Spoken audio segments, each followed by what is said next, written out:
In 1993, a U.S. military outpost in the Appalachians went dark. Not a power flicker, not a scheduled communications blackout. An abrupt, absolute silence that swallowed radio nets, turned watch rotations into blind steps, and left a ridgeline that had hummed with generators and voices suddenly empty. What the forces who entered that hollow found inside the perimeter was not what anyone in my line of work expected to catalog. The file that followed, the one that ended up stamped and sealed in a drawer labeled with a date and the word classified, reads like a bruise on official paper. Partial sentences, redactions, and the slow, hesitant sentences of people trying to explain the unexplainable. I was 33 the year it happened, a junior investigator attached to an intelligence support detachment. I spent the first week after my arrival convincing myself the things I'd see would have tidy explanations: equipment failures, bad weather, the kind of human mistakes that make one officer the subject of professional reprimand rather than national alarm. By the time I touched that file, my certainty had been reduced to a series of small, stubborn facts: enormous tracks, gouges in trees far above soldier reach, structural crushing that read like something wrapped around posts and compressed them inward, and the testimony of people who remembered sound as much as sight, the thump of something massive, a tearing that wasn't metal, a long keen that rose and faded like wind through a ruined bell. I have tried in the years since to keep apart what I knew from what I felt. Reported evidence is a thing you put in a folder. Memory is something that keeps calling. Stay with the full declassified account if you want the documents and the sequence as they appeared in the file.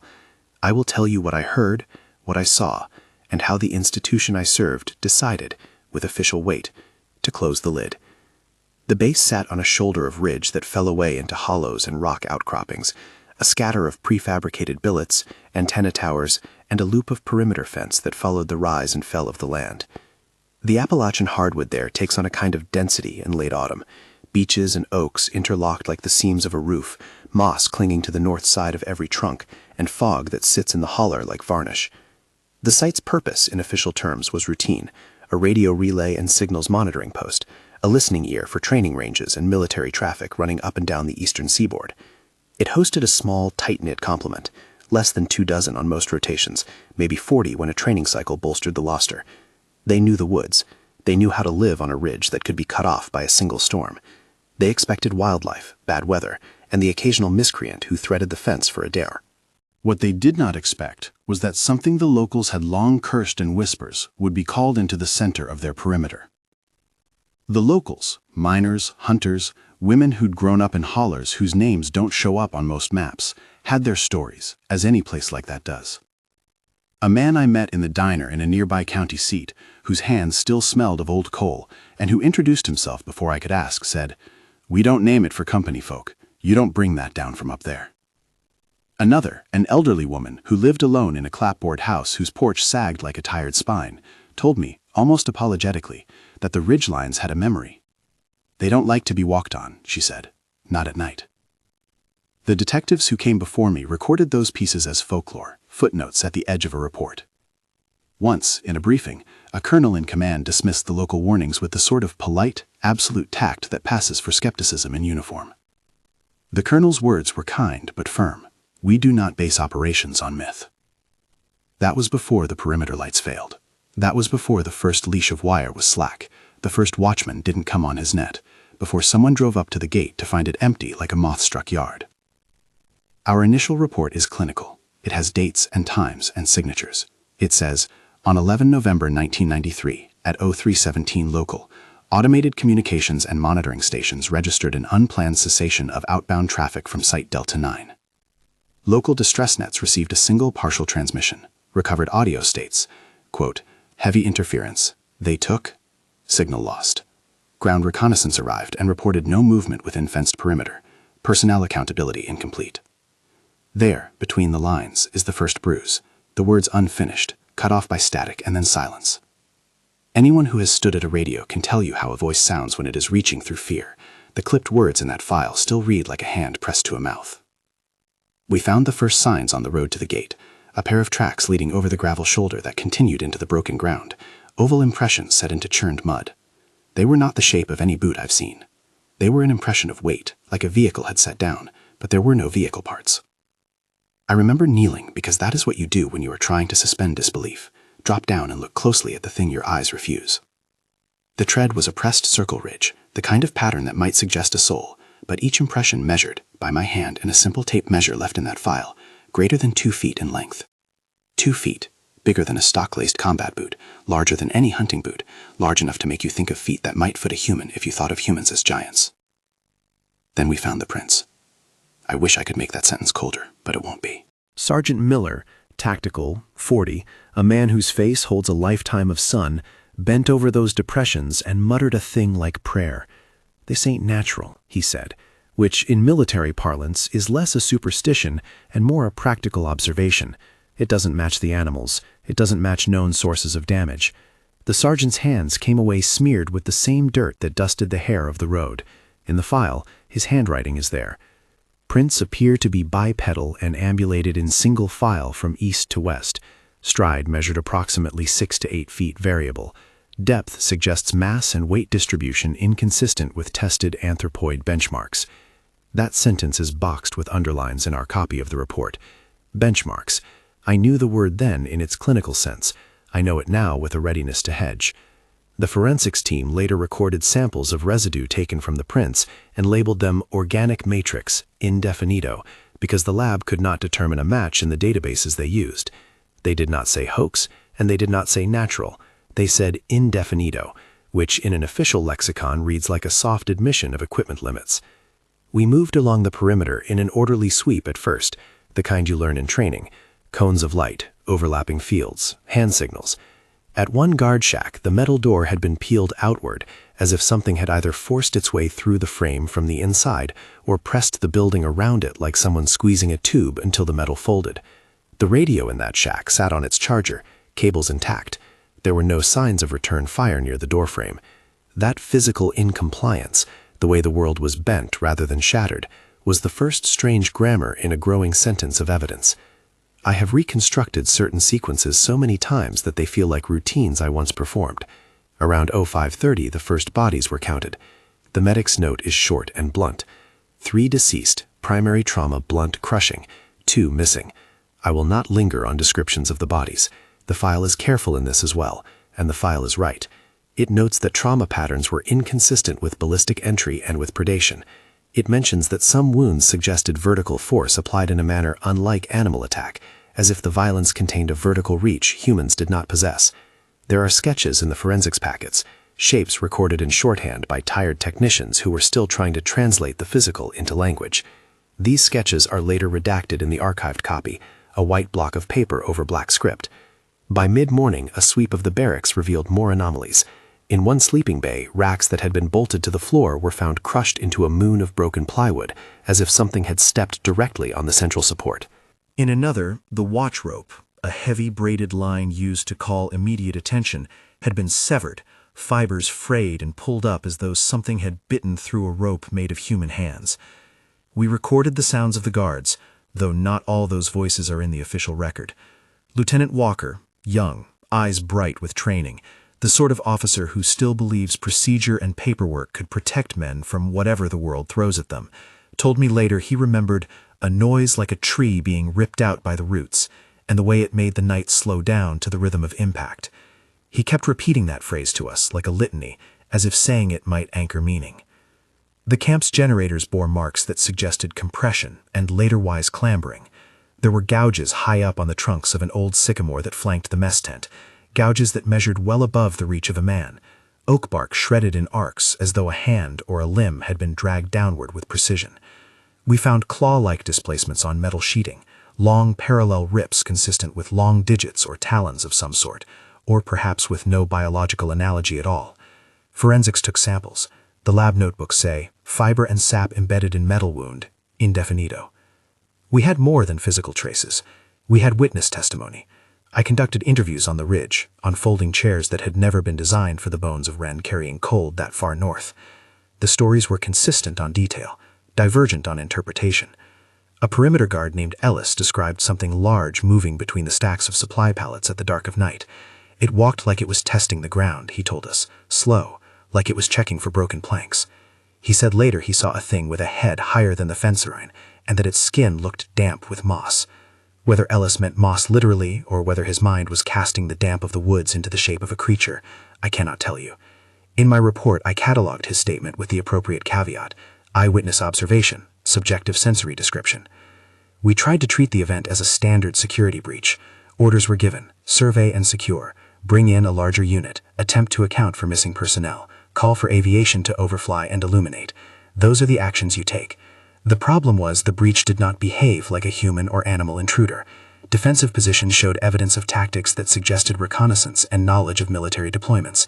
Heavy machine gun emplacements were found with their mantlets unseated. Ammunition moved away from belts in a pattern suggesting hands that know belts. Radios had been darkened or destroyed first. Comms racks were bent and crimped in ways that suggested targeted dismantling. I will not overstate this. The file is careful. Evidence suggests neutralization of force multipliers prior to other structural compromise. In plain words, someone or something disabled our ability to call for help first. At one point, we followed a path of broken underbrush down into a small hollow where an old coal seam had left a half-collapsed mine entrance. There were disturbances in the mine's outer lip, as if something had leaned and pushed its weight there. A local, an ex-miner who came with a pair of boots and an opinion, pointed out markings on the rock he claimed he'd seen in years prior. "Them marks," he said, fingertips tracing the gouged stone, "been there for the better part of my granddad's life. Folks used to call them the sleeping tracks. They said you don't dig 'em up or poke 'em." He used a regional word I couldn't place, and then shook his head. Whether the marks were the same or newly refreshed, he could not say. The miner's knowledge was a scaffold of memory, not a ledger of proof.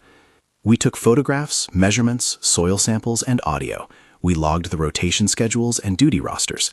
We compiled everything into the packet that would move up the chain. The packet also contained a notice that would change the course of the case, an internal assessment recommending temporary occupational cessation of the site pending further review. That recommendation was not unusual for a seriously compromised area. What struck us was not the recommendation, but the tone of the cover memo that followed in the paper trail, the first inkling that someone beyond the ridge would worry more about perception than explanation. The memo's phrasing is a near-perfect exemplar of bureaucratic circumspection. Operational uncertainty and potential for public concern justify the suspension of open accounting. A limited security posture is advised, further details to be handled under classified protocols pending higher-level instruction. It is the sort of sentence that functions to authorize action without inviting scrutiny. It was stamped in heavy black ink with the word classified in the document's margin. There were voices in the chain who argued otherwise. A desk officer with forensic experience, whose name is redacted in our copy, wrote, "Recommend interim press release to manage narrative and reduce speculation among local populace." The file then shows, in a later page, a line scribbled by hand: "Potential for panic. Brief communication only. Maintain OPSEC." The abbreviation, military shorthand for operation security. It is understandable from a command perspective to worry about panic. I will tell you this plainly. What decision-makers feared was not only the psychiatric effect of unexplained violence, but also the liability of admitting that an area the public has access to might be hazardous in an unusual way. That reality, shame, liability, and the consequences of losing control over information is where policy and fear often meet. By the time the investigation team had opened the central supply warehouse, the mood on the ridge had slid toward a peculiar, stunned quiet. Someone started to whisper that we were being watched from the lower ridges, that something larger than a human silhouette had a way of moving without a sound. The team leader, a forensic NCO named Ruiz, insisted we rely on evidence. He gave us orders that were simple and textbook: bag and tag, photograph in situ, preserve chain of custody. We did. We were professional. We also had a personal memory, a private registry of fear. When dusk arrived and the helicopters lifted for the night, hovering like agitated birds before leaving, the feeling on the ridge was that of a breath held too long. Several of the survivors, if they can be called that since not everyone walked away, spoke of an intelligence to the assaults that made the hair on your neck stand up. One corporal said, "It didn't just attack, it knew where to go. It went after the radio hut first. It avoided the bunkers. It walked like it had been taught where our weaknesses live." Whether that description implies an animal that it learned through observation, an organized cohort of beings, or something else entirely, the file refuses to categorize. The investigators annotated those statements with an asterisk next to "observed behavior suggesting directed action." That asterisk in a report is a small, bright flag that reads, "Without committing, we don't have an answer." We went into one building that had been given over to supplies and found the walls bowed inward as if something massive had been pressed between the studs. There was a shape, an impression scored into the wooden floor, a negative like the ghost of a shoe gone to superlative scale. The impression had a pattern, and someone in forensics described it later in private as organized limbs and digits, not chaotic like a collapse. That language is careful, it is restrained by training, but the moment you see that kind of organized imprint in a place designed for human scale, your brain supplies the rest like a witness to a scene. It is a brutal human instinct. You make a shape of terror out of open evidence. At noon of the second day, I received a call from a man whose voice I had only seen on forms, a colonel at a regional command center who asked me to come up to his office to review preliminary materials. He didn't catch me out in the parking lot. He told me to come prepared to be told of operational adjustments. The meeting was short. He slid a single-page memo across the table to me. The top was labeled, "Incident Report, Indefinito Site, 11/12/1993. There were only 2 intact paragraphs on it, the rest redacted. The visible passage read, "Evidence suggests a pattern of territorial assault, repeated courses of action across multiple engagements, and a hazard profile inconsistent with known fauna or trespasser activity." Recommended: containment of the site area, reallocation of public access, and classification of investigative materials under Operational Security Protocol 1991. He looked at me directly and said, in the way officers say things when they want to signal finality, "We can handle this. We will move everything into a restricted file. Your team will cease public disclosure." He said it as if it were a consolation. I heard, instead, a hand being laid across a wound. The word classification in that moment felt like a closing of a lid on a chest that might still have breath. That evening, a smaller recon team discovered a depression in the ridge not far from the mess tent, an indentation that led to a natural cleft in the bedrock. The opening was small, half concealed by moss and an overhang of roots. Inside the cleft, the air was colder, and the smell was a thick, sweet rot that was not quite the smell of dead leaves. It had a metallic tang, the kind you get in mines where old waters stir minerals. On a flat rock inside that cleft lay a set of impressions, arranged as if on purpose, like a track record laid in a pattern. They were deeper here, and the spacing suggested that whatever made them could shift between stances, plant heavy weight, and then spring.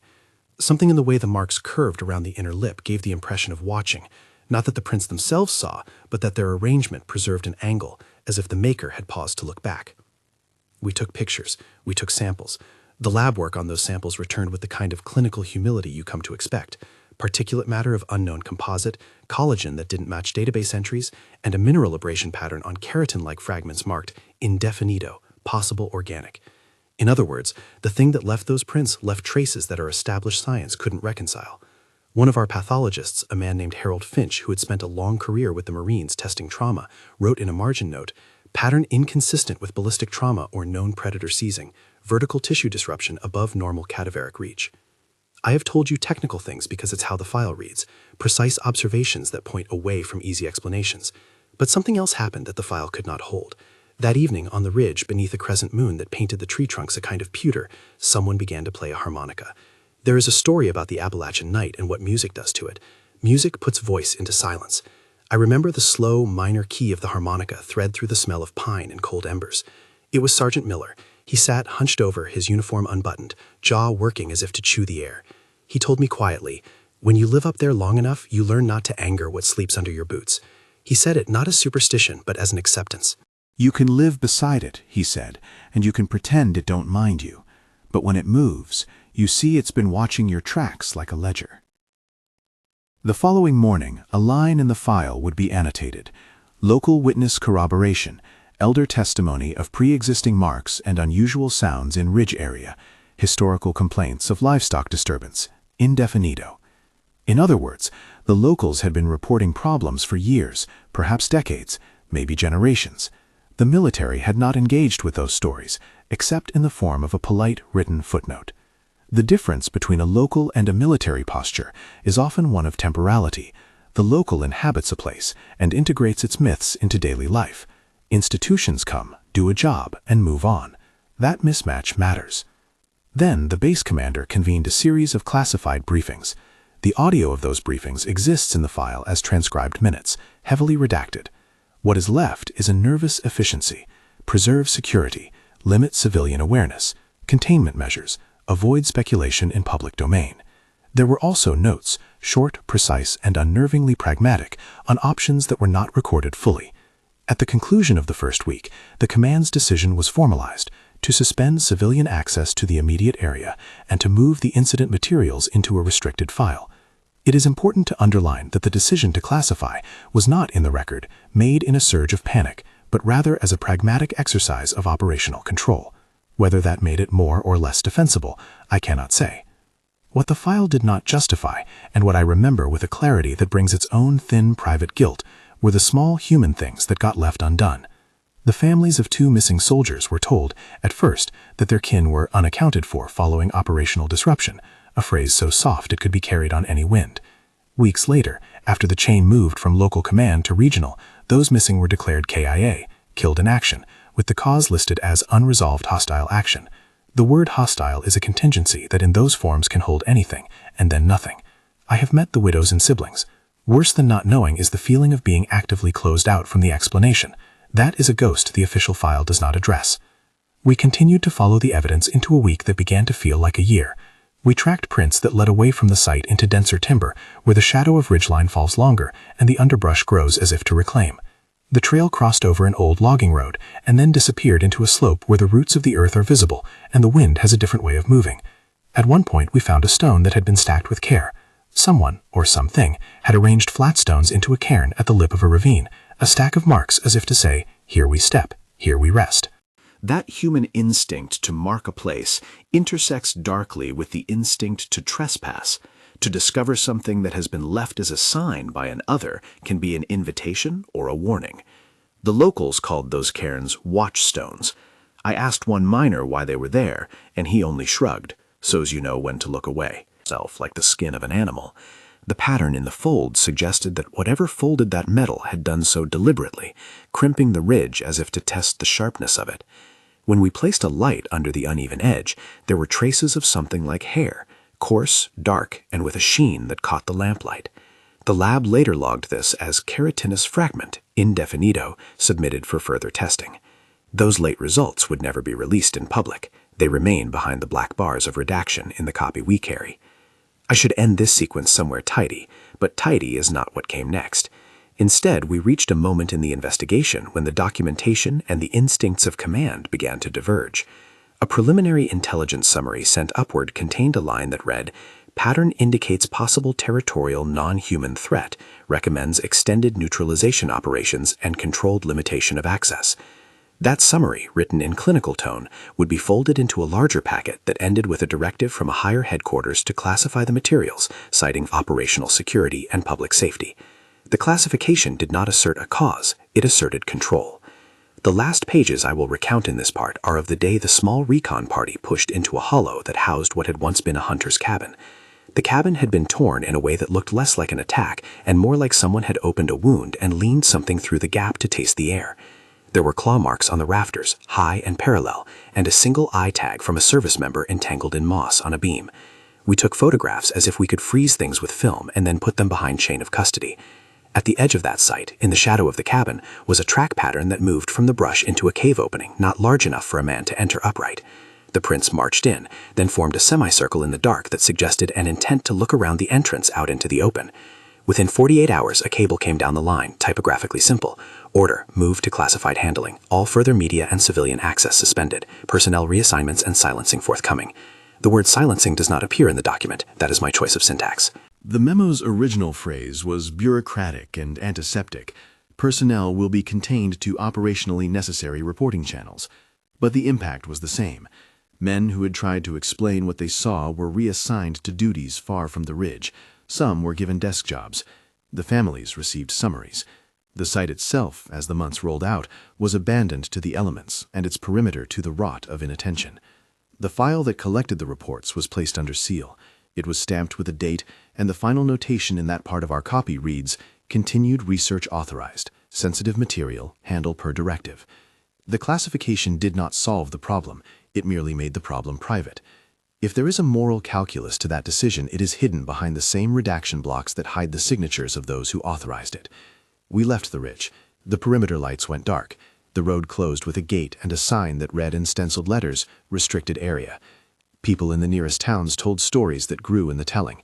The miners' wives would not walk the ridge at night. Teenagers dared each other in whispers. The soldiers who'd survived took their silence with them like a cold they've learned to hide beneath shirts. But the evidence remained where it was. The prints in the clay weathered, and the gouges in the trees healed over with sap and moss, only to tell in the way of old wounds the story of the pressure that had once been applied.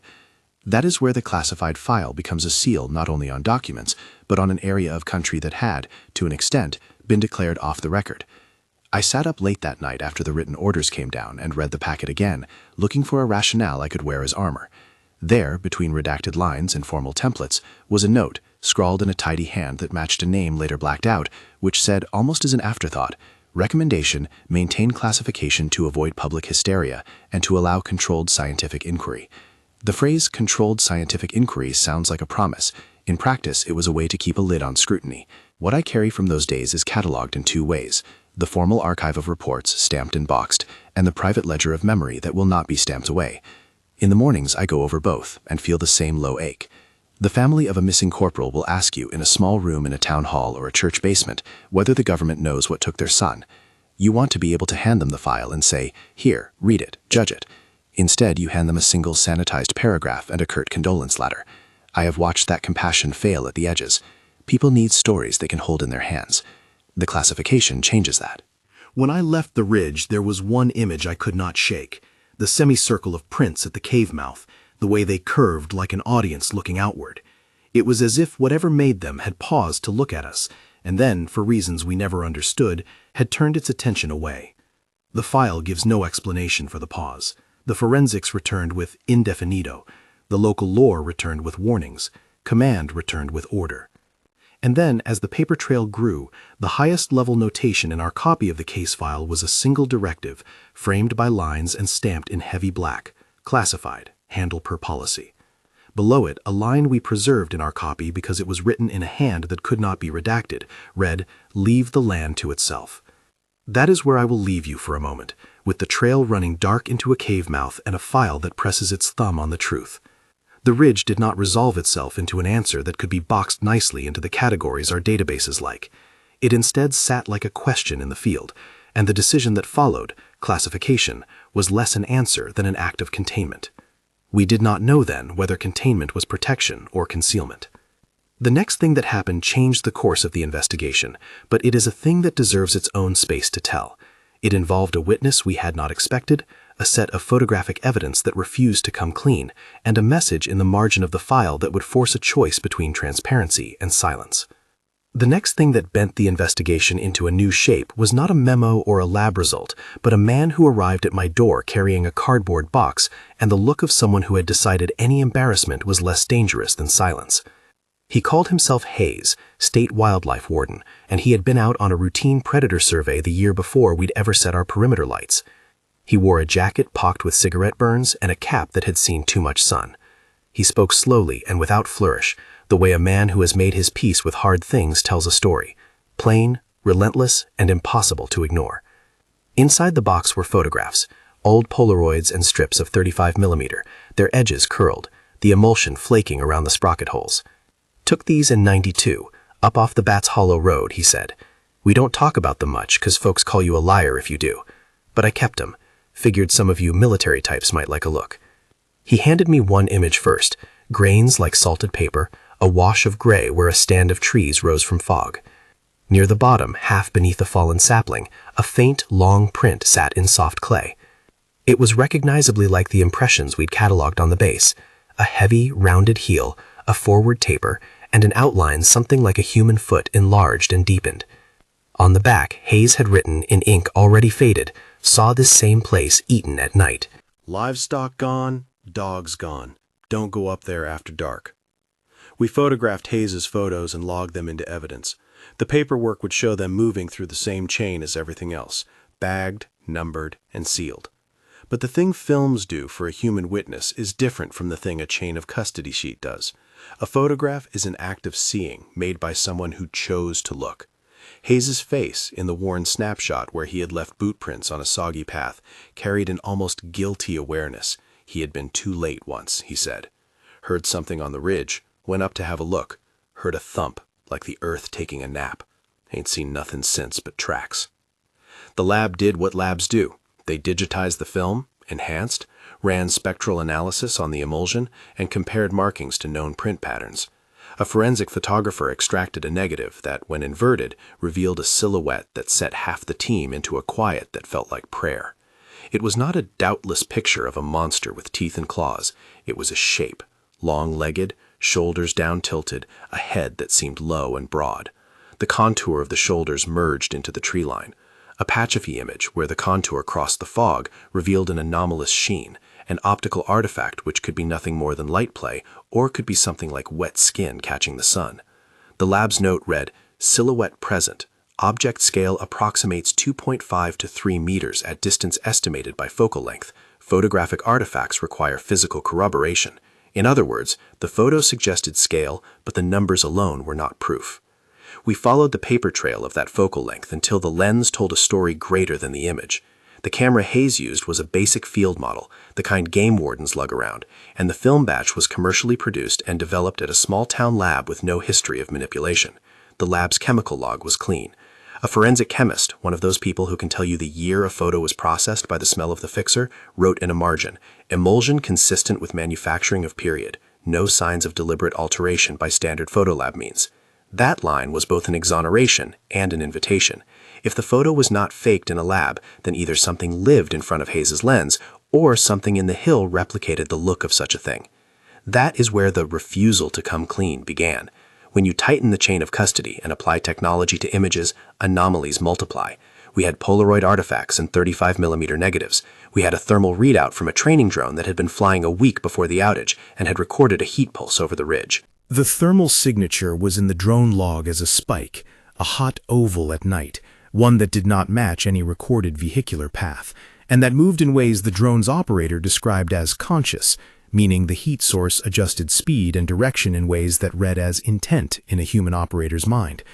The drone footage was grainy, and a software analysis showed the track overlay incompatible with simple temperature fluctuation. The note read, "Thermal signature, anomalous.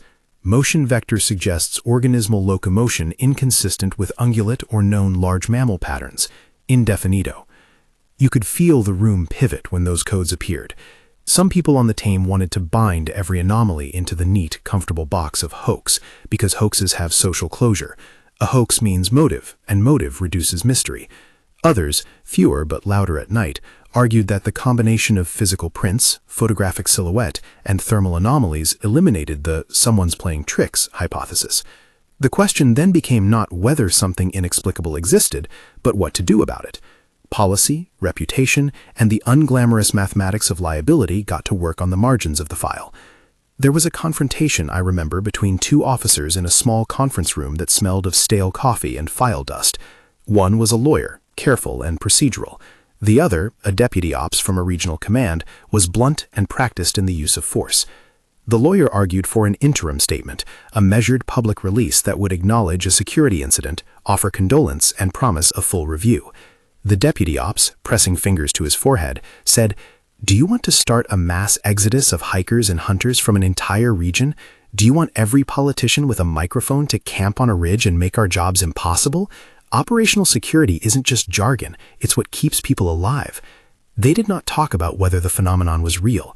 They debated the consequences of telling the public it might be. Between those two poles, I felt myself stretched. My job was to record, to be precise, and yet the men and women who had seen it with their own eyes wanted acknowledgement more than nuance. A corporal sat across from me in the hallway and said, quietly, "My mama keeps asking if they're looking for my buddy. I can't tell her, we're classifying it, without sounding like the world is an F film." He had tears in his voice. I had a folder with a dozen photographs in it, and a lab code that read, "Indefinito," next to every anomaly. If the military decided to hide what we'd found, it wouldn't be because we had nothing. It would be because making what we had public would not return peace. It would create a new kind of vacuum where fear and rumor could take hold faster than a sober explanation could travel. The file's center of gravity shifted when a piece of evidence arrived that could not be neatly categorized as either validation or fabrication. An anonymous envelope, stamped with no return address, was left at the front desk of the regional command, with instructions that it be placed in the incident folder. Inside, on a sheet of glossy paper, was a sequence of 3 frames from an old SLR camera, the sort of contact sheet that tells a short story when viewed in order. In the first frame, a line of trees forms a dark wall. In the second, a blur of an object crosses the lower right quadrant. In the third, the blur has resolved into a partial shape, a hand or a paw perhaps, pressed against a rock face with the angle of something that could both balance and reach. The hand, if that is what it was, had long digits and a curvature not shaped like a human palm. On the back of the sheet, someone had written one sentence: "We left this where it would be seen by people in uniforms. We got tired of being frightened without answers." We traced the sheet's provenance and found nothing. It was impossible to match the paper stock to any local studio. The chemicals used to develop the film were a mixture the forensic chemists had not cataloged in our databases. An old process, a homebrew, a recipe that might have been the product of some rural darkroom's improvisation. The chemist called it anachronistic and scribbled non-standard in the margin. The anonymous submission refused to be either a confession or a hoax. It was instead an act of accusation and of plea. Some of our investigators viewed the anonymous sheet as evidence of witness frustration. The town had its own pain, and someone had chosen to speak right into the machine of the military. The colonel at regional command called us to a meeting where the word messaging was used with surgical precision.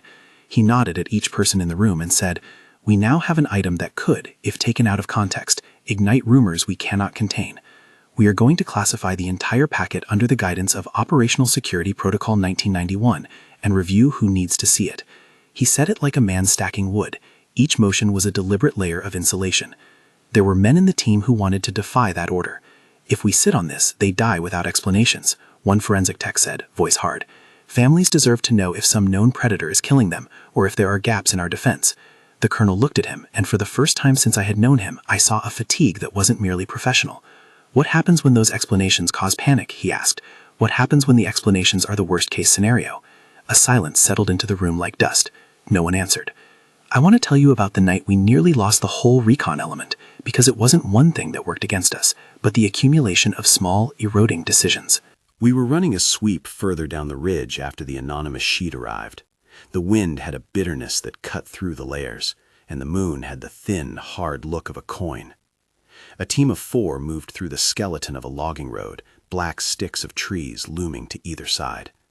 The lead man, Specialist Keith, who carried a spotlight with the steady-handed practicality of someone who had grown used to clearing shadows, reached a bend and found a scatter of feed bags laid open, in a pattern that made us all hold our breath. It was as if a table had been turned and then left, grain spilled in a circle, a domestic ruin arranged into a sign. Then something moved. What followed is recorded in 2 ways, in the after-action notes and in the private ways men tell stories over beers years later. The official log says, "Unidentified force engaged, echoes reported, no conventional armament contact recorded, immediate withdrawal executed." A later line, redacted in our copy, suggested casualties we had not admitted publicly. The witness statements vary. One says they heard a sound like rope passing over a pulley. Another swore he felt a presence, as if a massive hand had brushed his shoulder where no hand could reach. The specialist's helmet cam, an action camera the likes of which were beginning to be standard issue, captured 37 seconds of a silhouette crossing a lidded road, a volume larger than any man, a motion that bent at a hip not entirely human. The image is noisy and washed by the camera's night amplification, yet when the team slowed the footage and played it frame by frame, the figure's obtuse gait hummed with an intelligence you do not assign to beasts. After those 37 seconds, the cam falls to the ground, and the audio records a noise we all recognized, the low, extended keen I had first written about in my preliminary notes, the sound that made men cover their ears, though it seemed to come from outside them. We evacuated that night. We left flares smoldering in the road as if to mark our panic with light. The men returned in the morning to pack personal effects that could not be carried the night before. The aftermath expanded our problem beyond the hill. Forensics cataloged an imprint of a limb on a railroad tie, a negative depression trodden into wood like a giant's footprint on human infrastructure. The lab logged hair fragments recovered from the tie as keratinous material indefinito submitted, Blood tests returned no known matches. The unknown kept reappearing like a pattern in a hymn.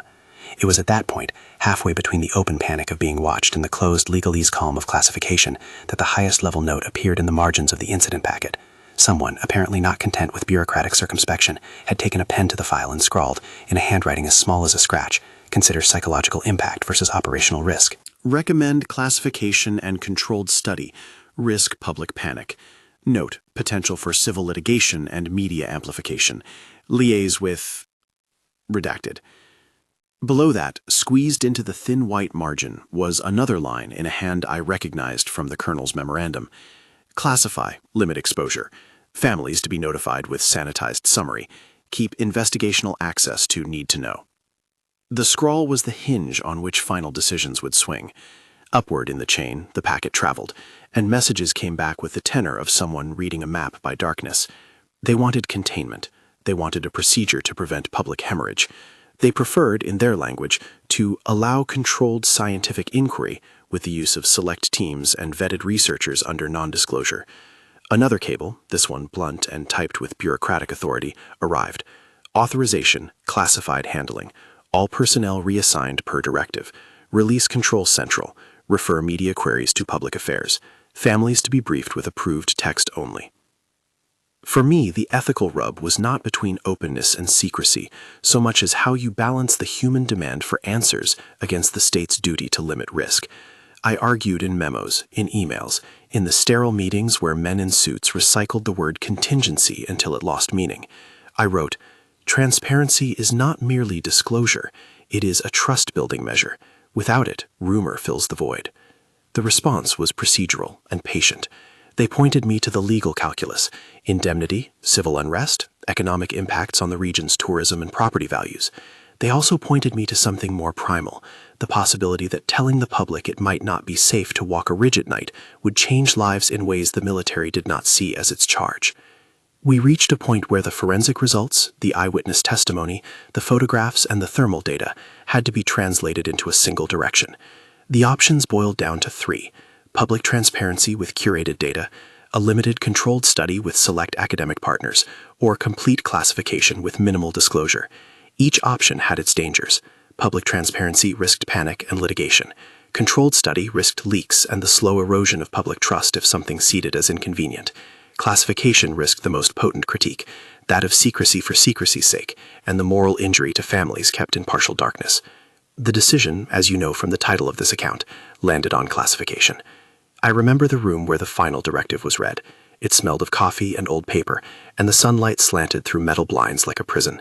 The Colonel, him again, sat at the head of the table, his face a map of fatigues and burned patience. He read the directive aloud. "Effective immediately, incident file and physical evidence are to be handled as classified. Access restricted to personnel with direct operational need. Civilian release prohibited. Families to receive approved notification only. Investigative partners to be vetted and bound under non-disclosure." He looked up from the memo, and for a moment I saw the weight of that last phrase settle across the room like dust. It was a careful, bureaucratic, irreversible weight. He closed the folder and said, "This is about risk management. We can't give people a reason to panic." Perhaps the most damning thing about that meeting was not the order itself, but how easily it translated anxiety into policy. Behind closed doors, risk management takes the shape of forms you stamp and procedures you write. The lives it affects are rendered into case numbers. The missing men are line items. The grieving are given letters that use neutral words. The Colonel's voice was steady, and his rationale was pragmatic. He believed he had made the only responsible choice. We sealed the file. We moved physical samples to a secure location and handed off lab work to vetted contractors under non-disclosure agreements. A small number of researchers were cleared, and their work was cataloged in parallel files the public would never see. I was told directly to stop unauthorized disclosure and to keep my team compact. Some members were reassigned. Specialist Keith and a couple of others were given desk duties miles away, which was perhaps the most humane thing we could do. Put them somewhere you could not walk back to the scream of a ridgeline from memory. And yet, even as the file closed, there were searing traces that refused to be boxed. The families received their sanitized letters. The two declared KIA were interred and memorialized with military honors. The town, at first hushed, grew surliness into rumor, and rumor into local legend. Teenagers dared each other to walk the road at night. Miners drove across the ridge intentionally and came home with stories of gear gone wrong. The posters we saw advertising fairs and county festivals began to look like a screen for other things, an insistence that life would go on as if the ridge had never been pierced by the events we had catalogued. A year later, an armored vehicle from another command rolled by the old gate where the restriction sign had been welded. It rattled, denied, and went on. The gate rusted. Moss grew in the circuit boards where our equipment had once blinked, and the radio calls that once tracked a day's ordinary traffic became a memory. The official map that listed the site retained a redaction marker and an annotation: Site Delta 9, restricted, access, authorized personnel only. The physical site, in the months after classification, resembled a wound healing in a way that leaves a knot of fibrous scar, obvious if you know to look, invisible to the casual passerby. In the years that followed, I kept hearing small things that threaded the larger pattern. A farmer reported sheep torn in a way that did not match coyotes. A logging crew found a pile of stones stacked at the lip of a newly cut ravine. Watchstones, the miner called them, but they had the eerie order of something intentional. A teenage boy claimed he had seen a figure moving the way fog moves, slow teeth, and then gone. Each rumor came with caveats, and my training favored caution. I filed notes. I circled dates. I added marginalia that said indefinito and corroborate if possible.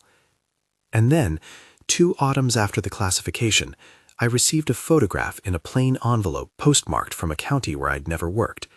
The picture was old and sun-bleached, a square of silver where people had once leaned for a family portrait.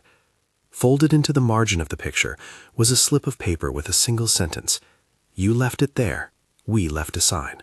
Someone had written in an unsteady hand and had enclosed a child's drawing, a stick figure beside a great gray shape with long legs and a head like a boulder. The note did not say who had sent it, but the drawing and the photograph together felt like a reply from a place that had been told of our closure and chosen to speak anyway. That scrap came with a moral dilemma. There were 2 kinds of obligation in my work: to the truth as it is, and to the truth as it is communicated. The classification had been a decision that favored the second in the name of control. The postcards that arrived in the following months were the first signs that the first, truth as it is, refused to be entirely owned. I left the service not long after. My separation paperwork cited a career change and a desire to work where the paperwork did less of the talking. In my desk drawer there sits a ring binder with copies of everything I could keep that was not legally cinched. Some of it I had permission to retain. Some of it was soft copies that I insisted on printing because memory is a poor thing on its own. I know, ethically, I should not have kept all of it. I also know that grief resists neatness. So I kept evidence, largely because it felt like a promise I could still honor, that such things had occurred, and that men and women had been lost, and that the choice to render that knowledge out of reach of those who mourned had consequences. When I tell this story publicly now, years later, in interviews written in calmer fonts, I do so framed by the one line the file could not fully mask, the admonition in the margin that said, "Leave the land to itself." It felt at the time like a joke of the bureaucratic mind. Leave the problem where it lives, and it will go away. But the line also had a certain fatalism. Perhaps no human inquiry will ever fit around that landscape in a way that gives us authority over it. Perhaps when an ecology is older than our institutions, our best option is to accept limits. I do not mean to romanticize that surrender. I mean only to observe that secrecy and stewardship are rarely the same. To classify a file is to choose who gets to keep knowledge, and that choice is both moral and tactical. We chose containment. We chose silence. Families still wanted names. Towns still wanted explanations. The creatures that left the prints, if there were creatures at all, continued in local memory to be both menace and myth. If there is a single thing I took from the years of reading and rereading redactions, it was the clear, uncomfortable realization that our institutions do not always have answers for anomalies. We were, in many ways, better at folding a problem into a secure folder than at solving it. We concentrated authority in a box and then hoped the box's confines would quiet the rest of the world. That hope is a policy as old as secrecy itself. It does not always honor those who suffer. There are questions I will answer only with caveats. The lab notes say indefinito because the tests did not match known databases. That is a technical truth. The photographs exist in multiple formats and show anomalies that trained observers could not reconcile. That is a procedural truth. Witnesses still tell the story in town bars and funeral homes. That is a human truth. There is no recorded official declaration that names what we found in the language of a species or a classification. That omission is the seam where policy met mystery and where mystery won the short struggle. The file's final notation, classified, was ultimately a policy choice. Why did the government classify it? Because classification allows a hierarchy of interpretation. It enables the state to weigh potential harm to public order against the right of the public to know. In that weighing, on that ridge in 1993, the scale tipped toward containment. Whether that was prudent or cowardly depends on where you stand. I will say only this. To those who lost men on that ridge and received a paragraph of condolence instead of a full account, classification felt like an erasure. I do not close this account with a final answer about what the ridge holds. I close it with what we did about what we found. We turned a complex, public, and profoundly human problem into a private docket. We moved evidence under lock and label, authorized vetted inquiry, and advised discretion. The machine of procedure worked exactly as designed. Whether it protected or obscured remains a moral judgment, not a procedural outcome. If you are listening to this and thinking that institutions sometimes must make hard choices about disclosure, I will not contradict you. I will ask only that you hold, beside that logic, the faces of the widows and siblings I met in small rooms, the men who watched the ridge until their hands shook, and the warden who brought me pictures from a box. Keep them both in mind. Policies affect people. Secrets shelter risks as often as they shelter reputations. What the U.S.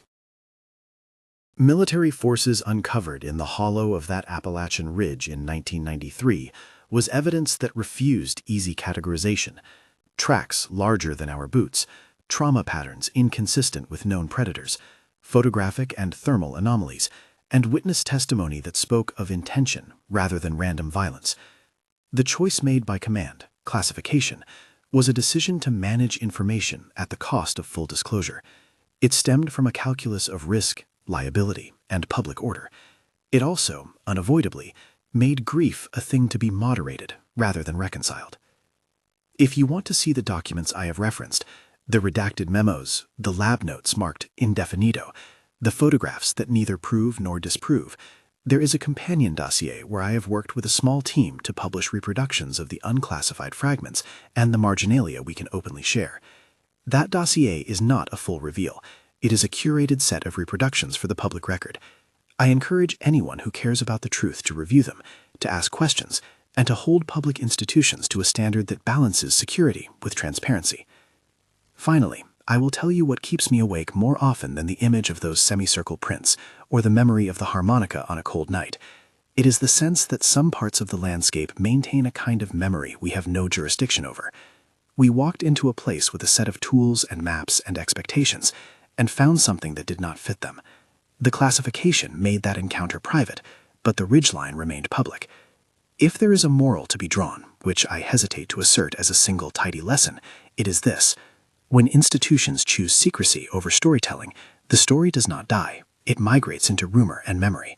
And when rumor and memory replace official narrative, the result is not safety, but an uneven stewardship of fear.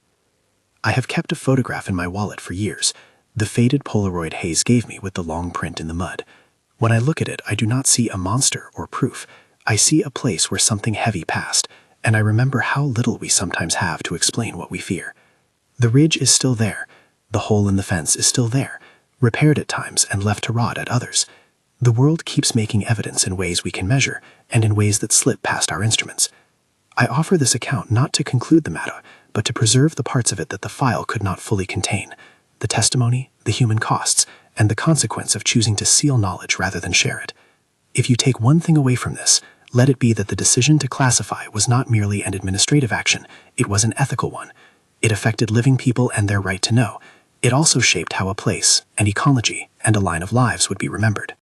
If you want to examine the pieces we can legally release, photographic reproductions, witness interviews we've cleared for public use, and an annotated What We Know versus Unknown dossier, there is a companion source page linked below this presentation. There you will find documents we were able to declassify, transcripts of interviews, and a cautious analysis that clearly labels which claims are eyewitness reports, which are laboratory findings marked indefinito, and which are internal recommendations from the chain of command. I ask only that you read them with the same skepticism and empathy we tried to practice during the investigation. We closed a file in 1993 because the choice to contain information was, in the moment, easier than the choice to risk an uproar. Whether that choice protected communities or betrayed them is a question left to history. I will say this plainly: whatever lived in those ridges, whether animal, something else, or merely the accumulated weight of fear, deserves at the very least our careful study and our honest accounting. Secrecy should not be the default answer to what we do not immediately understand. I will end where I began, with the prints that curved like an audience at the mouth of a cave, pausing to look out into the world. They are, to me, the most eloquent evidence we ever found, not a claim of intent, but an image of attention. The decision to classify that image made the moment private. It did not, however, make it untrue.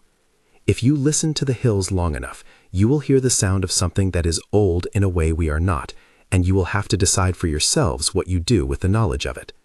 If this account has moved you, if you want to see the declassified fragments and decide for yourself, follow the companion materials linked below. Read with a critical mind and a humane heart. The rest, what we say beyond the documents, what we cannot yet say, and what may never be fully knowable, remains for now classified by circumstance and memory.